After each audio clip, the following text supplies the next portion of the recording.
Assalamualaikum warahmatullahi wabarakatuh. Salam sejahtera bagi kita semua. Perkenalkan, nama saya Sukiman Gule. Saya mahasiswa di Universitas Deo Nusantara, Fakultas Ilmu Komunikasi, jurusan Public Relation. Saya di sini sebagai pelaku Public Relation di salah satu perusahaan di PT Bebstrade Indonesia. Hari ini saya akan menjelaskan strategis program mengembangkan bisnis secara online PT Bebstrade Indonesia. Terlebih dahulu, saya akan menjelaskan bagaimana latar belakang PT Bebstrade Indonesia. PT Bebstrade Indonesia merupakan perusahaan baru yang berkembang, yang bergerak di bidang pemasaran dan perdagangan, yang disahkan pada tahun 2019. PT Bebstrade Indonesia ini memiliki brand sendiri dengan nama Bebsnack.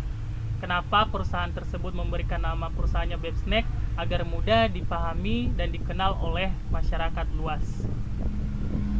PT Bebstrade Indonesia merupakan salah satu perusahaan yang mendirikan berbagai macam snack kekinian seperti banana oil, kurma coklat, dan brownies. Perusahaan ini didirikan oleh pengusaha sukses yang bernama Bapak Andi sebagai manajer di perusahaan tersebut. Bapak Andi ini sudah terjun di dunia bisnis sudah lama bertahun-tahun, sehingga ia dapat mengembangkan perusahaannya sendiri dengan berbagai kerjasama antara mitra-mitra dan perusahaan-perusahaan di tempat dia kerja sebelumnya. Akan tetapi perusahaan PT Bebstrade Indonesia tersebut masih di bawah naungan UMKM karena perusahaannya masih merintis. Untuk itu perlu melakukan edukasi promosi brand perusahaan tersebut. Latar belakang penyiaran, kehumasan, dan periklanan. Dalam hal ini, latar belakang program penyiaran, saya melakukan wawancara dan sponsor. Setelah itu, dalam segi kehumasan, saya melakukan edukasi kepada publik secara tatap muka atau berkomunikasi langsung dengan menjelaskan produk-produk snack kekinian tersebut kepada publik. Bahwa produk yang dikeluarkan oleh PT Bebstrade Indonesia ini merupakan produk yang sudah halal dan memiliki izin dari pihak usaha UMKM. Nah, dalam bidang periklanan, saya akan mengadakan event seperti di mal-mal besar, di tempat wisata, dan di tempat kuliner. Setelah itu, saya akan memanfaatkan media sosial seperti Instagram, TikTok, dan WhatsApp. Dalam hal ini, untuk memanfaatkan media sosial merupakan salah satu cara untuk periklanan mengenai produk-produk PT Bebstrade Indonesia tersebut, karena media sosial saat ini adalah merupakan salah satu tempat masyarakat untuk berkarya, seperti termasuk aplikasi di TikTok. Nah, dengan iklan yang saya edukasikan di dalam media sosial, maka masyarakat luas dapat mengenal dan lebih gampang untuk mengetahui produk-produk apa saja yang terbaru dari PT Bebstrade Indonesia tersebut.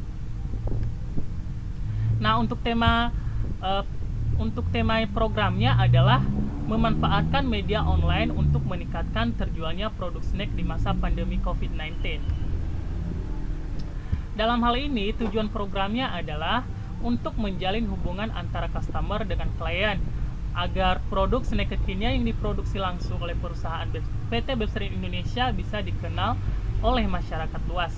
Selanjutnya, untuk meningkatkan usaha UMKM yang ada di Indonesia. Nah, dengan tujuan program ini juga dapat mempermudah customer untuk berbelanja snack kekiniannya lewat aplikasi online.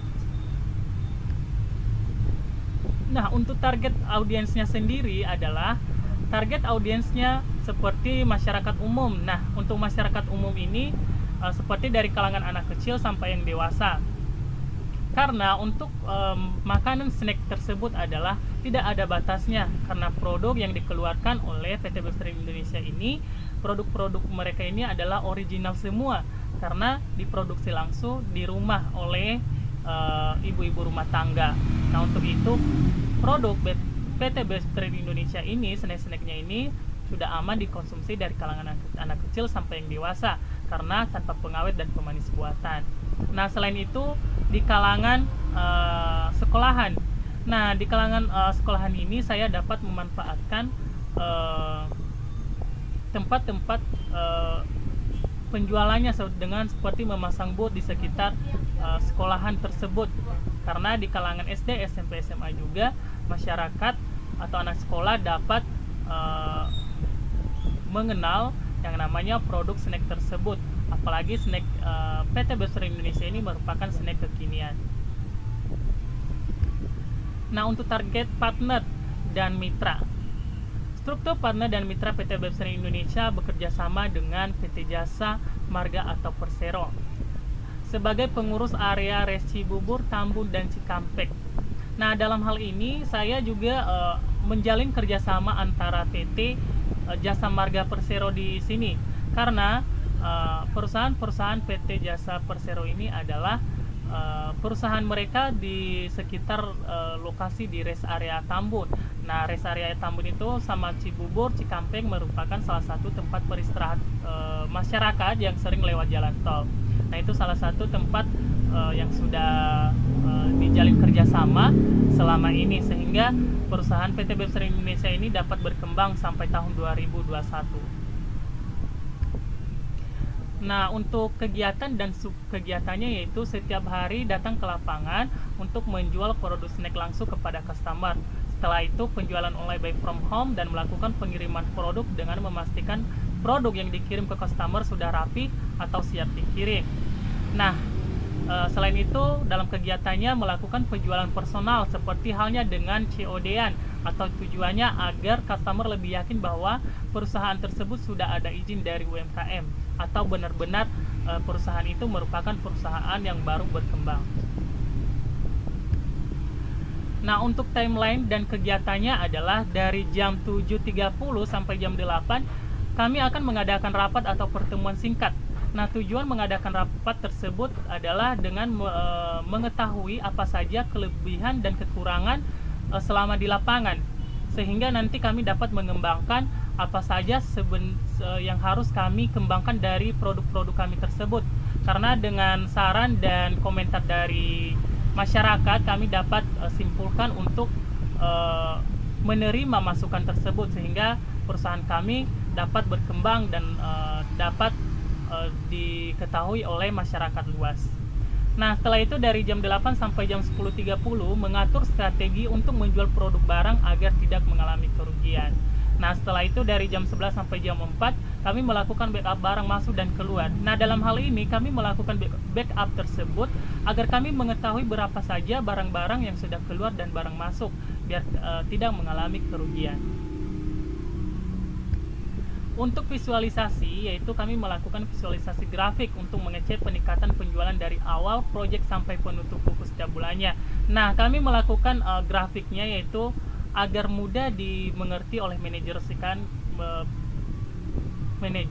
apa saja sih kelebihan dari produk yang kami dapatin selama sebulan tersebut.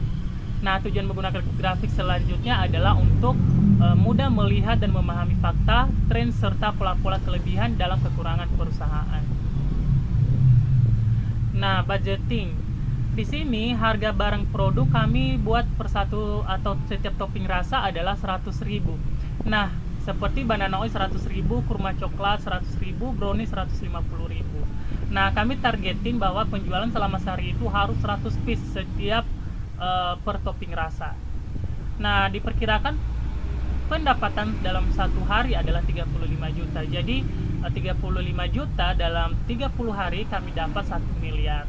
Nah, untuk pengeluarannya sendiri atau laba ruginya adalah jika diakumulasi sama dengan biaya promosi, biaya bahan-bahan produk, gaji karyawan, bayar kerja sama dengan figuran, totalnya adalah 285 juta. Jadi keuntungan selama satu bulannya ada 765 juta. Jadi dengan berbagai macam yang kami lakukan untuk promosi-promosi tersebut, maka kami dapat mengetahui keuntungan yang kami dapat selama sebulannya.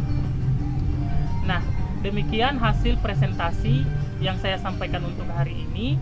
Kurang lebih saya ucapkan terima kasih.